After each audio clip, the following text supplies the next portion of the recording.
Hello, and welcome to Real Person Reviews. I'm Sam, and I'm a real person. And today I want to talk to you about,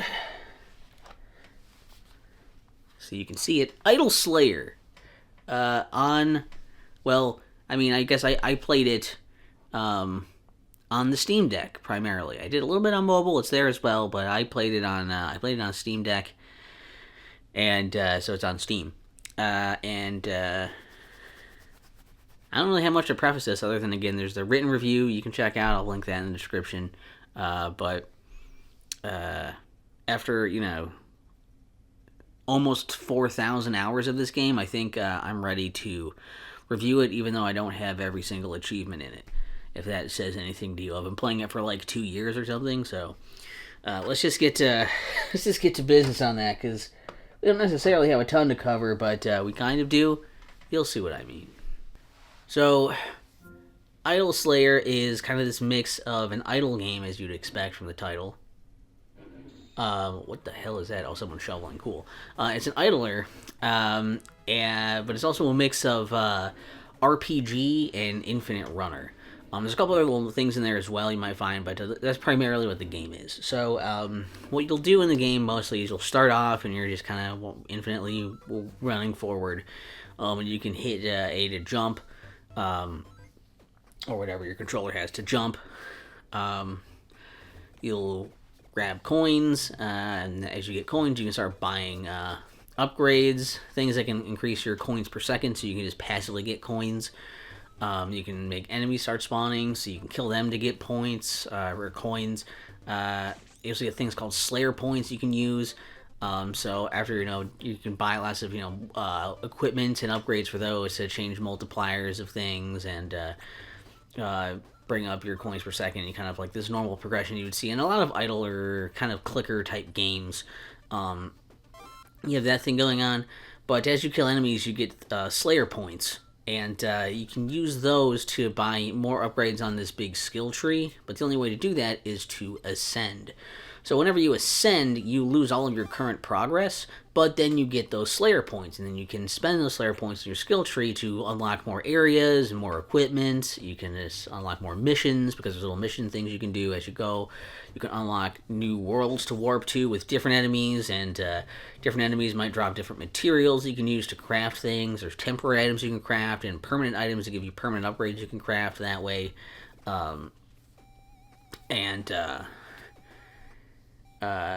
So it's like the incentive of, get so far, then reset so you can help yourself get further the next time through. It's kind of this loop of, getting forward, resetting to make more progress. You gotta spend money to make money. It's that idea, but in progress. You gotta lose progress to make progress. And there's also some other things that will come into play as you're playing. I don't think I had them all shown here, because I did basically, I'll explain it at the end. But there's some other things you can do as well. Things like you can get minions at a certain point, you can start sending those onto missions, and they'll go off and they'll do stuff, and for a certain amount of time, and then they'll come back, and they'll give you have to spend Slayer points to send them out, but then they'll come back and give you Slayer points back, is the idea. So all of your unspent Slayer points that you've accumulated, but you couldn't spend anywhere, on your Ascension upgrades, can go towards that. There's also divinities, which you get divinity points mainly by when your minions get to a maximum level, because they level up as you send them around. Once they're at maximum level, you can or anytime really, you can just you can reset them, and then you'll get divinity points, and then they'll go back, and they won't yield as good of rewards, but then you get those divinity points to spend on these other upgrades you can get, and toggle those on and off as you see fit. You can also get this armory stuff. There's a variety of ways to get chests. Some of them you craft, some of them you find, some of them you earn, and you basically get pieces of equipment from those chests. They might have a variety of different buffs for you and bonuses, and you can put those on. You need to be a certain level to equip those. Basically, every piece of equipment you have standardly has an upgrade at level 10, level 50, and then every 50 levels up to 500 after that. And then some have some more a little bit later, I think, as well, but it depends. And then you'll get, as you can upgrade eventually your armory weapons and stuff as well, because eventually you get access to this key to the village. And the village is where you're going to find most of your kind of plot and lore happening in here, because it does have some of that, actually. Um, and here's where you can upgrade your armory items. You can talk to these different NPCs and follow some like little story missions and do things to unlock more stuff for you to do in the game as well. There's some mini game events that happen in the game. Oh yeah, the village also has a casino thing for like gambling. A couple of not real world stuff, but in game stuff, and get some rewards there. And there's a tavern to get some bonuses. So there's a few things to do there. But you also have some mini game events that kind of happen. There's some events where you hit these random like item boxes, and you can get some certain events like hordes of enemies will show up, or a ton of coins will show up everywhere, or a bunch of gems which are worth multiple coins will start to spawn for a short period of time. You'll have things like that. Or like a boost to the amount of souls you get for killing enemies. We actually have a rage mode ability you can use as well, and a dash ability. The rage mode just kills everything and collects everything on screen with these big multipliers. The dash makes you run faster. There's like a wind dash you can use as well. You can cut through enemies really quickly. You'll kind of see these more as you play and unlock them, and what they do. And then there's like... God, so many things, so many little things that like don't seem like that many until I'm trying to list them. There's like a mini events that happen. Like there's a little thing where it's a chest hunt where you have to pick a bunch of different chests to open and see what you get out of them. There's a climbing event. You have to hit these like blocks as you're ascending up this thing and trying not to fall down or fall through any breakable ones. There's like a boss battle you can do. There's a recurring thing eventually. There's bonus stages where you're just infinitely dashing really fast, and you have to collect these like orbs without falling. And if you fall, you lose time. You run out of time, you lose the thing.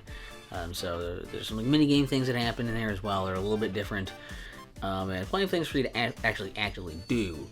There's also there's quests. There's daily quests to do. There's also a weekly quest, and you get certain rewards for those. There's also a soul shop where you get these jewels of soul. Mostly you get those predominantly from just you can buy those with real money, but you mostly get those for free if you're opening these dragon eggs. They'll sometimes have a jewel of soul in there, and those are what you use there. That you get the dragon eggs from completing daily quests. So you can get some permanent upgrades there. You can get some like one time boost to like money or something, or bonus multipliers for a little bit. You can get things like that. But there are some permanent upgrades there as well, and some characters you can buy, different skins for your characters. Sometimes they give you boosts for certain events. Sometimes some of them are just for show.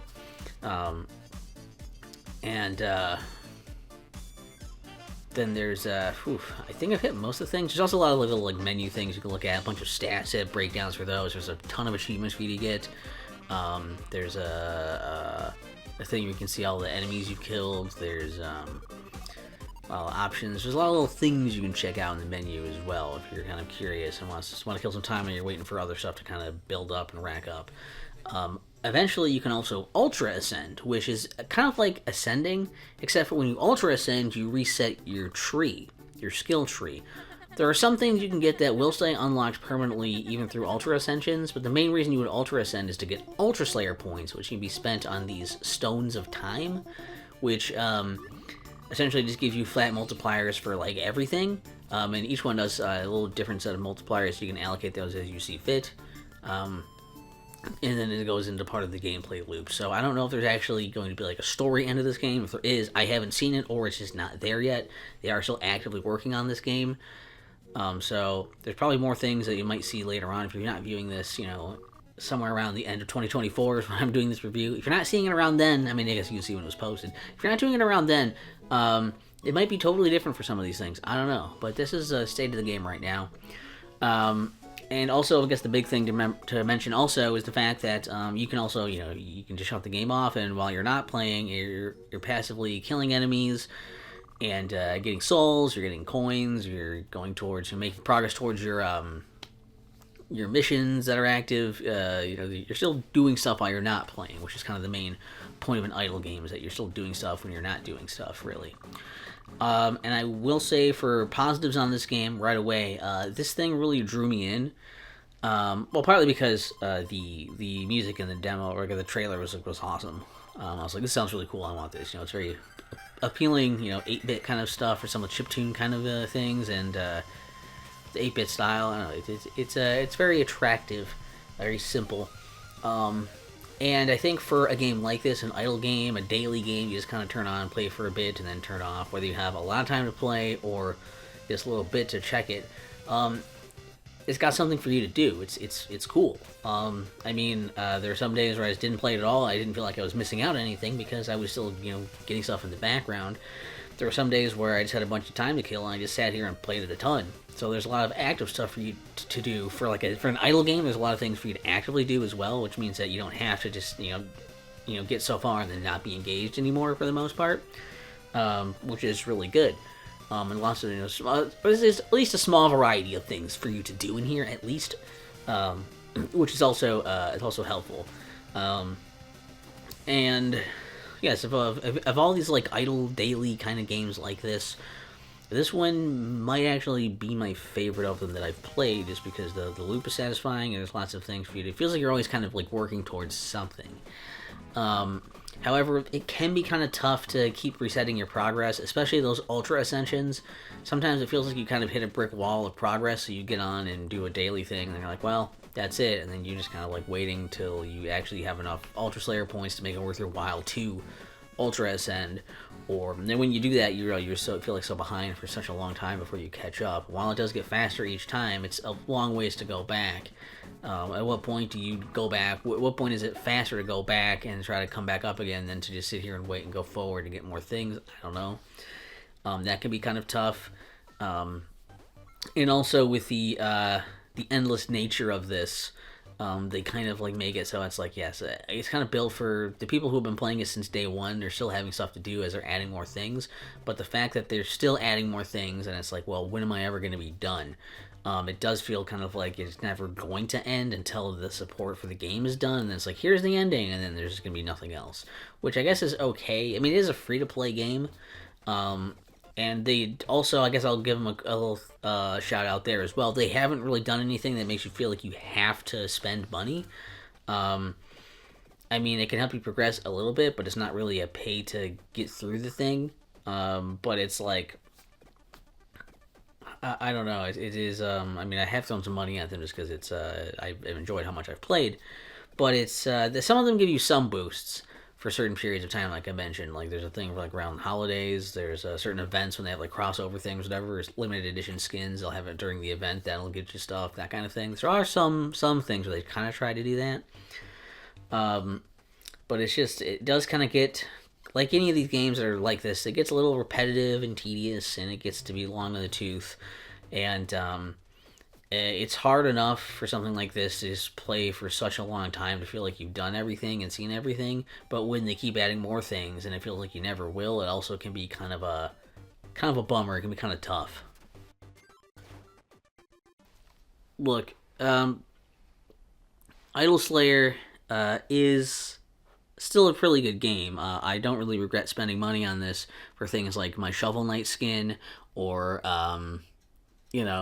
just giving them a few bucks for some of the gems or whatever, because I played, like I said, for almost 4,000 hours over the course of like 2 years or whatever. So I'm ready to be done with the game. I wanted to get all the achievements, but I didn't. The thing I was going to mention also in the footage, you probably don't see some of the things I mentioned in here, and that's because I did record this once for the footage, and then it just didn't record, and I ultra ascended at the end of the recording, so I couldn't unlock those things in time on the recording stuff, so oops, but they're there. You'll see them eventually if you keep playing it. It's for the free-to-play game like this, an idler game, a thing to play kind of daily, it's good. And I think I'd recommend that you check it out if you like these types of games, you're interested in these types of games, especially combining Idler with Infinite Runner, giving you enough stuff to do when you want to play, but not making you feel like you're being punished when you don't. It's a very like forward progress all the time kind of game. It's just insanely long, and I want to be done with it. I was going to play until I got all the achievements, but since they're never going to be done adding these achievements until the game's like dead, I guess I will either come back to it then, or more likely just be done with it. I also just don't want to play daily games like this anymore. I'm kind of tired of playing these games that last forever. These, whether they're like mobile games, whether they're Steam games, these free to play, freemium, whatever. These kind of games where they want you to come back every day. It's a chore, it's a commitment, and I just don't want to do it anymore. I want to play a game and I can start it, and I can play through it, and then I can finish it, and I'm done. And if I like it a lot, I'll play it again sometime. Instead of having a game that I play once for a million years and then never want to play it again because it was too long to ever restart. And maybe that's just a me problem, but if that sounds like a you problem as well, then maybe just avoid this one. And hey, for like my next Steam Deck game, mainly that's my excitement. Is I'm excited to play more stuff on my Steam Deck instead of just this. I've pretty much played like this.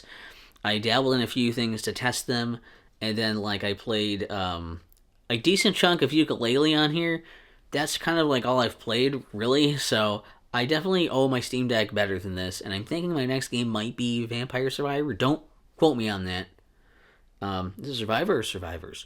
Whatever that one is. It looks fun. It looks like a kind of game that'll probably also suck a lot of my time, but probably will have enough of an ending where I'll feel like, I played enough of this. That's good. I'm done. I'm good. So that's where we are right now. Yeah. So, what are some of your favorite daily games or idler games? What are your favorite games that are a chore? Maybe you're a fan of Animal Crossing. Maybe you've been playing, Pokemon Sleep for however long that is. I mean, like, I'm playing. I don't know. We'll leave that in the comments. What are your favorite ones? Which ones have you been playing the longest? And why? Why do you like them? Why do you play them? What do you get out of them?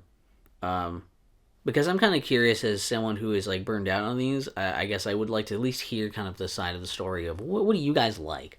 Because as much as I'm like, this is how I feel, I realize not everyone is me, and it is always nice to get a little bit of feedback from other people, gamers, real people like me, and maybe you if you comment. Okay, well that's good. And it does feel really weird now too that I don't have any daily games holding me down. I didn't tell it to shut off. That was interesting timing. And yeah, I feel weird that right now I'm really only actively feel like I'm in the middle of like one game.